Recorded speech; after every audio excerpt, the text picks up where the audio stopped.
Mukapin sa 30 ka maahiro gikan sa usa ka bahay sa barangay Adlaw Dakbayan Sugbo ang gikadaktang ipaubos sa lethal injection aron di na mag-antos tungod sa sobrang kaluya ug hulga usab sa pagkatap sa rabies.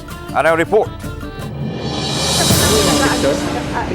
Gipasabot sa in-charge sa Department of Veterinary Medicine and Fisheries kung DVMF Dr. Jessica Maribohok nga nagkahigos ang panglawas sa mga iro tungod sa gihambi nilang balatian.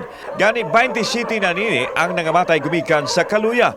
Busa na hukman sa DVMF nga dili na paantuson ang mga iro nga nagluya ug papahuwayo na sa dayon.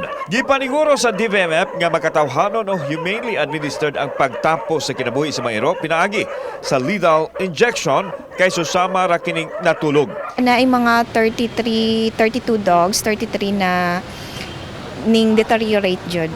And to suffer their agony, dako ang probability jud na musig ma-put down nato sila humanely. We have to see also the positive side nganong kailangan nato sila i-put down because they are deteriorating and ang agony nila is atong i-cut off na. Gipasabot ni Dr. Maribohok nga dili rescue center ang DVMF kun dili usa ka dog pound.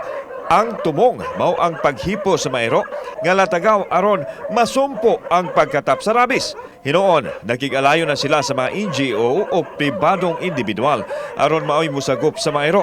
Sa opisyal nga listahan sa DVMF, 101 ka maero ang nakuha gikan sa usa ka balay sa barangay Adlaon. Din 7 nini ang namatay sa dapit ug didto na gipanglubong. Ang nahabilin nga ana sa dog pound sa DVMF ipaubos sa proseso sa adoption o sa lethal injection.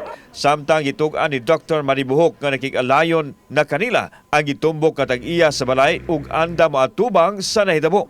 Desidido ang dakbayan sa Sugbo nga pasakaan gyud og kaso ang nag-abandonar sa mga iro. The mayor itself is really in action na mafailan jud sila case because of the abandonment and unsay nahitabo sa mga dogs. Kauban si Godfrey Relian, ako si Alan Domingo. Balitang Bisdak.